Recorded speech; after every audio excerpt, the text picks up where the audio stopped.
Operation ఆక్రమణ గురించి every detail ఈ వీడియోలో మనం ఓపిక్ గా మాట్లాడుకుందాము.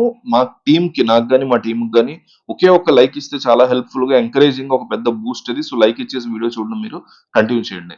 ఆపరేషన్ అంటే రష్యా యుక్రెయిన్ యుద్ధాన్ని చూసింది ప్రపంచం. తర్వాత ఇజ్రాయెల్ హమాస్ యుద్ధాన్ని చూసింది.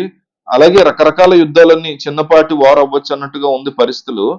అయితే బైరెక్టర్ జోన్ అనబడేటువంటి ఒక కొత్త వస్త్రాన్ని కూడా వాడుతున్నటువంటి కంట్రీస్ ఉన్నాయి. అయితే ఇవాళ అందరూ మాట్లాడుతున్నది భారత్ పాకిస్తాన్ మధ్య ఏం జరగబోతోంది. ఆపరేషన్ ఆక్రమణ్ అనబడేటువంటి ఒక మిషన్ ని భారత్ మొదలుపెట్టింది. దాంతో యుద్ధ నిపుణులు అందరూ కూడా ప్రపంచవ్యాప్తంగా ఉండే యుద్ధ నిపుణులు అందరూ కూడా భారత్ ఈ రోజు ఏం చేయబోతోంది, భారత్ యొక్క అతి శక్తివంతమైనటువంటి try services INS Vikrant direct గా అరేబియన్ సీ దగ్గరికి తీసుకెళ్లి అందులో నుంచి మిజర్ టెస్ట్లు అనేవి మొదలు పెట్టాం. అంటే వార్ ఎక్సర్సైజెస్ అని అంటాం. ఇది అరేబియా సీలో మొదలు పెట్టడంతో పాకిస్తాన్ లో భయం ఖచ్చితంగా స్టార్ట్ అయింది. అంటే ఏం చేయబోతున్నారు అంటే చూడండి, ఇప్పుడు ఇండియన్ ఎయిర్ ఫోర్స్ యొక్క రెండు స్క్వాటర్న్స్, అంటే రఫేల్ స్క్వాటర్న్స్ అని అంటాం కదా. ఒకటేమో అంబాలా ఎయిర్ బేస్, రెండోదేమో హసీమరా వెస్ట్ బెంగాల్ వద్ద ఉండేటువంటి హసీమరా ఎయిర్ స్టేషన్. ఈ రెండు స్క్వాడ్రాన్స్ ని కూడా నేరుగా కాశ్మీర్ వద్ద ఉన్నటువంటి సెంట్రల్ ఏరియాకి తీసుకొచ్చి డిప్లాయ్ చేసాం. ఒక విషయం మనం బాగా గుర్తుపెట్టుకోవాల్సింది ఏంటంటే యుఆర్ఐ అనబడేటువంటి సర్జికల్ స్ట్రైక్ లేదా బాలాకోట్ ఎయిర్ స్ట్రైక్స్, వీటిని మనం చాలా చాలా సీక్రెట్ గా చేసాం, చాలా సీక్రెట్ గా సైలెంట్ గా చేసాం. ఇవాళ అలా కాదు, ప్రపంచానికి చెప్తున్నాం, ఓపెన్ గా చెప్తున్నాం. అంటే ఇజ్రాయెల్ తరహాలో 48 గంటలు టైం ఇస్తున్నాము, మీరు మీ ప్రిపరేషన్స్ చేసుకోండి, మేమైతే ఇదే చేయబోతున్నాము, మమ్మల్ని ఆపాలి అని మీరు అనుకుంటే ఆపండి చూద్దాం అనే ఫీలింగ్.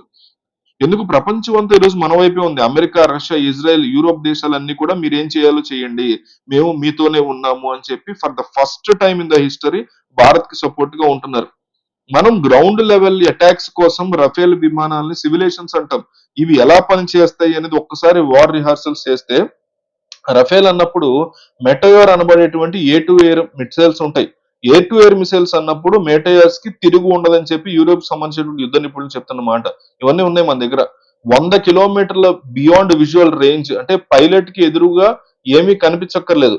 మీ ట్రాకర్ లో శత్రువు యొక్క యుద్ధ విమానం, డ్రోన్, మిసైల్ వస్తుందంటే చాలు 100 మీటర్స్ రేడియస్ లో అక్కడ రెడీగా ఉన్నప్పుడు ఇక్కడ మనం బటన్ నొక్కితే 100 కిలోమీటర్ల దూరంకి వెళ్ళి ఎదురుకుండా ఏమీ కనిపించకపోయినా వెళ్ళి మీ టార్గెట్ మీద దాడి చేయగలదు. ప్రపంచంలో one of the top most missile technology ఇది, మ్యాటయోన్ అని అంటారు, ఏ టు ఎయిర్ మిసైల్స్. ఇంకా నెక్స్ట్ లెవెల్లో చూస్తే సుకాయ్ విమానాల్లో మనం ఎప్పుడు మాట్లాడేది ది అల్టిమేట్ వెపన్ బ్రహ్మోస్. వీటిని మనం ఆల్రెడీ ఫిక్స్ చేసి ఉన్నాం. వీటిని అంతా కూడా నేరుగా ఈ స్క్వాడ్రాన్స్ తీసుకెళ్లి కాశ్మీర్ యొక్క సెంట్రల్ సెక్టర్ లో డిప్లాయ్ చేసి ఉంచాం రెడీగా.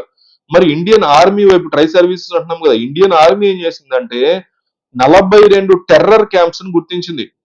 రా ఏజెంట్స్ గానీ ఇంటెలిజెన్స్ బ్యూరో వాళ్ళు ఇచ్చినటువంటి ఇన్ఫర్మేషన్ ప్రకారం 42 టెర్రర్ క్యాంప్స్ ని ఐడెంటిఫై చేసి డీప్ స్ట్రైక్స్, యూరిలో చేసింది వేరు, బాలాకోట్ వేరు. ఇక్కడ ఏంటంటే 5 కిలోమీటర్ల దూరం వరకు కూడా బఫర్ జోన్ ఎల్ఓసి ఉంటుంది కదా. మనం తెలుసుకోవాల్సింది ఏంటంటే ఇజ్రాయెల్ కి హమాస్ కి మధ్య యుద్ధం ఏంటంటే ప్లేన్ టెరెన్, అంతా ప్రతిదీ క్లియర్ గా కనిపిస్తుంది. శాటిలైట్ ద్వారా మీ కంట్రోల్లో ఎవరెవరు ఎక్కడెక్కడ ఉన్నారో క్లియర్ గా చూడొచ్చు. అలాగే ఇజ్రాయెల్ వారు దాడులు చేసేవాళ్ళు, కొంతమంది తీవ్రవాదులు బలానా హాస్పిటల్కి వెళ్తున్నారు అనుకోండి, నేరుగా హాస్పిటల్ మీద దాడి, ఒక స్కూల్ అంటే స్కూల్ మీద దాడి, ఇలా చేసేవాళ్ళు. కానీ మనకున్న ఛాలెంజ్ ఏంటి, హిమాలయాలు, పెద్ద పెద్ద మంచు పర్వతాలు, వాటి మధ్యలో పెద్ద పెద్ద అడవులు, 100 కిలోమీటర్ల అడవులు, ఇక్కడ మనం యుద్ధం చేయాలి. అలాంటప్పుడు మనం వాడే టెక్నాలజీ ఉంది చూసారా, ఇది మన దగ్గర కూడా మిలిటరీ శాటిలైట్స్ ఉన్నాయి, కమ్యూనికేషన్ వ్యవస్థ ఉంది, మనం వీళ్ళని గుర్తించగలుగుతాం. పాకిస్తాన్ వద్ద ఎటువంటి ఫెసిలిటీస్ కూడా లేవు. ఇవాళ వాళ్ళు అడవుల్లో దాక్కుని యుద్ధాలు చేసే బతుకుంది వాళ్ళకి. మన టాప్ మోస్ట్ కమాండర్స్, స్నైపర్స్, వీళ్ళని పెట్టుకుని రా ఏజెన్సీ చెప్తున్న లొకేషన్స్, 42 లాంచ్ ప్యాడ్స్ ఎక్కడెక్కడ ఉన్నాయి, 150 నుంచి 200 మంది తీవ్రవాదులు ఎక్కడెక్కడ దాక్కుని ఉన్నారు, ఎగ్జాక్ట్ ఇన్ఫర్మేషన్ ఇస్తారు. వాళ్ళ మీద మనం దాడులు చేయాలి. దీనికి ఎందుకు రఫేల్స్ అంటే, ఎందుకు దీనికి సొక్కాయి విమానాలు అంటే, తమ తీవ్రవాదులను కాపాడడానికి పాకిస్తాన్ 100% ప్రయత్నాలు చేసే అవకాశం ఉంది.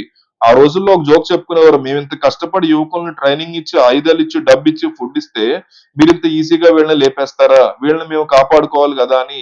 ఒక పాకిస్తానే కాదు, అమెరికా వాడు కూడా అనేవాడు అప్పట్లో, మా తీవ్రవాదులు మేము కాపాడుకోవాలని. ఇవాళ ఆ పరిస్థితి లేదు. దీన్ని పాకిస్తాన్ గమనించలేదు. వాడు టోటల్ గా ఐసోలేట్ అయిపోయి ఉన్నాడు. ప్రపంచంలో ఏ ఒక్క దేశం కూడా ఈరోజు పాకిస్తాన్ వైపు లేదు. ఇది వాడు తెలుసుకోవట్లేదు. ఇస్లామిక్ వరల్డ్ అంతా కూడా వాళ్ళని అబాండన్ చేసేసారు. ఇంకా ఎందుకు ఆ తీవ్రవాదులను పట్టుకుని మీరు వేలాడుతున్నారు, వాడికి తెలిసిందే అది. వాళ్ళ గవర్నమెంట్, ఆర్మీ, ప్రతి ఒక్కరు కూడా తెలిసింది ఏంటంటే తీవ్రవాదం.